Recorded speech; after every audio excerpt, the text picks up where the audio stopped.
you can make this look like a Ferrari, right? Sure. Perfect.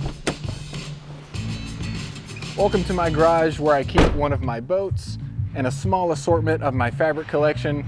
But today I've got my car in here because today's project is in my car. The seat of my car looks like this, and the rip seems to get worse and worse each day. But I drive a 15-year-old Honda that's not quite deserving of a full reupholstery job, and my skill level in upholstery isn't quite there yet anyways. But I do think I can make a seat cover to hide some of this damage, so let's get started. First, I need to make the pattern for the top of the seat, which is called the top plate, and the sides, which are called the boxing. The best way to pattern something like this is with clear patterning material, strapping tape, basting tape, and a marker. I started on the top plate and ran strapping tape in the general area where I wanted the seam to be. I followed the existing seam pretty closely on the sides, then chose where I wanted the fabric to end on the front. The purpose of this tape is to create a surface for the basting tape that can safely be removed without leaving a residue when I'm done. The basting tape allows me to stick patterning material over the areas I want to cover so I can sketch out the shape.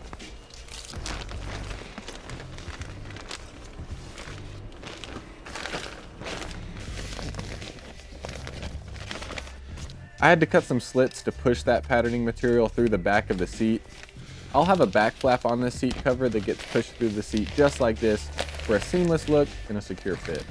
This material has a little bit of stretch, which helps smooth out most of those wrinkles, and it's see-through, which allows me to reference the old upholstery underneath. If you don't have patterning material, you can use a cheap sacrificial fabric and mark on that, but it's harder to be precise that way. Don't forget to mark the center line on the front and the back opening, and any other notes specific to your seat.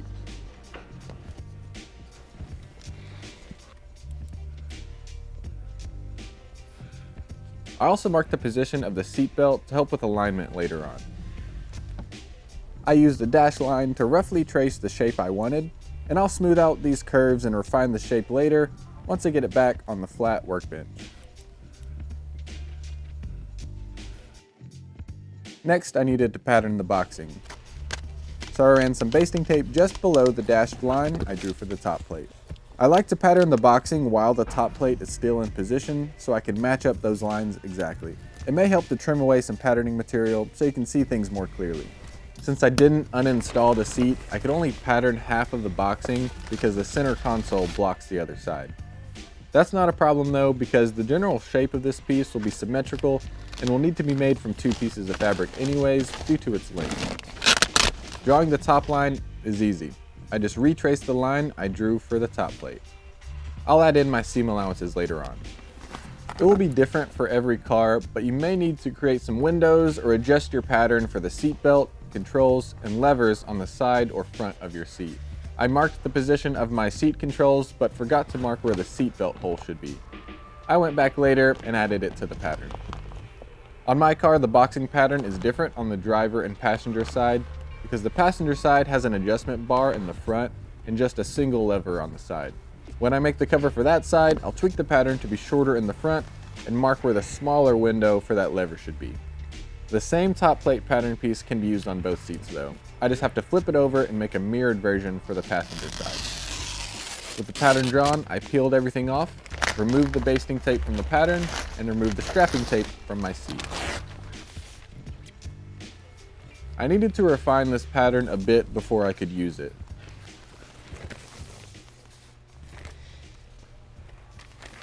I had marked the location for the back flap and drew a line where the seat ended, but I wanted to extend that by a little over an inch so my fabric would extend past the crack between the seat base and the seat back. Then I started to smooth out my lines on the rest of the top plate. I only did this for half of the piece though, since I want it to be symmetrical. Once I was happy with the first half, I folded the pattern down the middle and transferred the shape to the other side. I stopped tracing when it reached the point where the shape was no longer symmetrical. To finish this piece, I added a 1/2 inch of seam allowance on all sides except for the back flap, since I just extended that.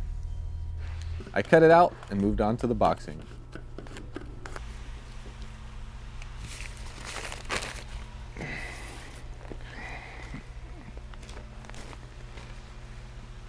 I refined my lines on this piece as well and added a 1/2 inch of seam allowance on the top edge and at the center line since there'll be a French seam here. I added 2 inches of seam allowance along the bottom edge since I'll fold that over to create a tunnel for the bungee cord. With the patterning complete, it's a pretty straightforward project. If you nail the pattern, you can expect a smooth build.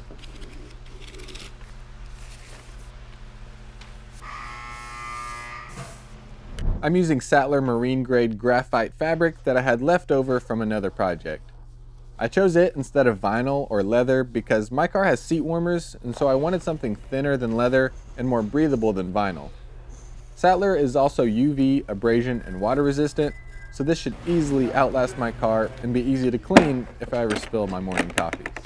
I cut it out with the Sailrite cordless hot knife, which seals the edges and prevents fraying.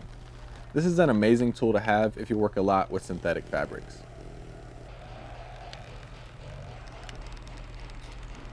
Before moving on to the other panels, I marked the center line on the front of the top plate. The boxing fabric is called trunk liner. It's soft, affordable, and really easy to work with. It stretches a little and has some memory, so once I cinch it around the bottom of the seat, it should create a tight, custom looking fit. It's non-woven, so it won't fray, which means I don't have to worry about leaving a raw edge.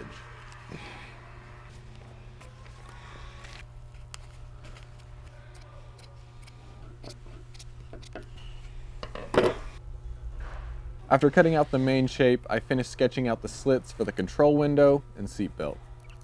This straight line with triangles on each side is a popular way to install zippers, but I found it was an easy way to make this type of opening.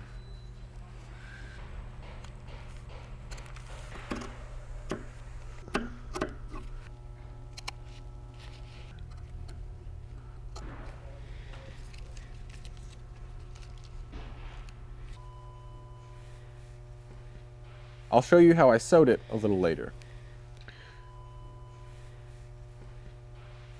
I ran some basting tape along the bottom sides and vertically at the front where the two pieces will connect.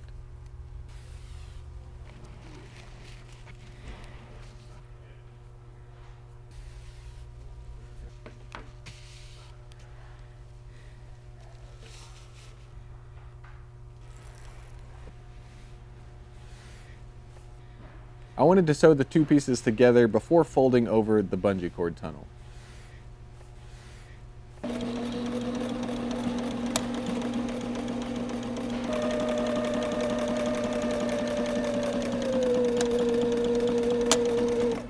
I folded this about 1.25 inches all the way across the piece. You don't want that tunnel to be too small or the fabric won't be able to gather and cinch properly. To create the window openings, I folded a hem and folded the flap onto the back side of the fabric. I clipped it in place and sewed all around the perimeter. I sewed from the back side of the fabric so I could see the hem a bit better, and this black thread becomes pretty much invisible in this fabric, so you can sew from whichever side is easier. For the seatbelt hole, I only had enough fabric for a single hem since the flaps were small.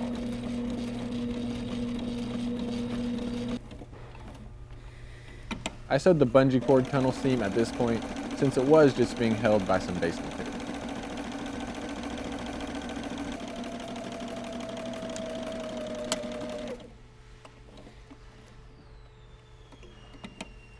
The final step for the boxing assembly was to add a small piece of hook and loop. I added these so the boxing can wrap around the seatbelt strap. I couldn't make that another window opening because there would be no way to install it without actually disassembling that part of the seat, and I'm not doing that. I mentioned earlier that I would need a back flap to tuck between the seats. I didn't pattern that since it's a simple shape that will be hidden. I made it the same width as the opening on the back of the seat, which was 12 inches. For the height, I matched the tallest point of the boxing, which was 10 inches. I folded and sewed the same large hem on the bottom for the tunnel as I did for the rest of the boxing.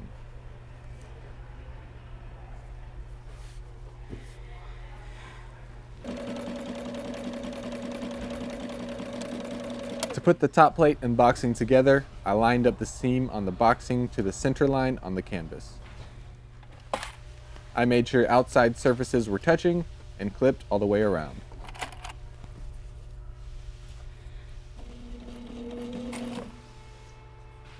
I sewed around the perimeter with a 1/2 inch of seam allowance. I'm sewing this project on the UltraFeed LSZ, which is the ultimate portable walking foot machine. It's been super helpful to bring the machine to my car instead of running back and forth between my car and the workshop every time I needed to do a test fit or double check a measurement. This is the machine to have if you ever do any on-site sewing like this.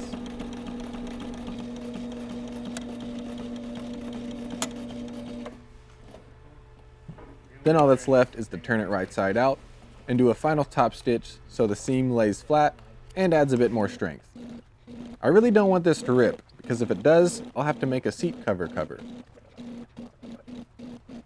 When you're top stitching, make sure the fabric is pulled taut so you maintain the shape of your seam and it lays flat. I used the left edge of the center foot as a guide and sewed with the needle in the left position to get close to the fold. I'd also recommend positioning the seam allowance from the top plate towards the boxing. That way the surface of the seat looks as smooth as possible, with the fabric bulk being hidden on the sides. To install the seat cover, you'll need some bungee cord or rope. I used 3/16 inch shot cord and shimmied it through the tunnel with the help of a pencil. But I stopped when I reached the back flap. That should complete the seat cover. Let's go install it and hope everything lines up properly.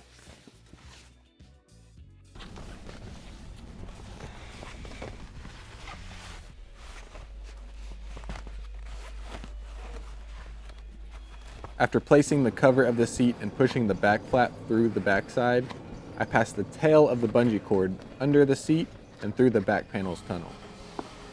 Then I could pass it through the double barrel cord lock and cinch it tight in place. I also tied a simple knot to prevent that cord lock from ever slipping. Now the seat is covered and no one will ever know how bad that original seat looks. This cover might not look as good as the original upholstery when it was new, but in one afternoon and with less than 2 yards of fabric, I'd say this is an upgrade. I like it much better than the universal fit seat covers you can find at the store. And that's all for this project. I'm really happy with the way these turned out. And after I got the pattern done, it really just took about an hour to sew each one. So it's really not a very long process or a hard project to do. I'd fully recommend both of the materials that I used on this project, the trunk liner and the saddler. Those will be linked in the description if you want to make something like these for your own car. Anyways, thanks for watching, and I'll see you in the next video.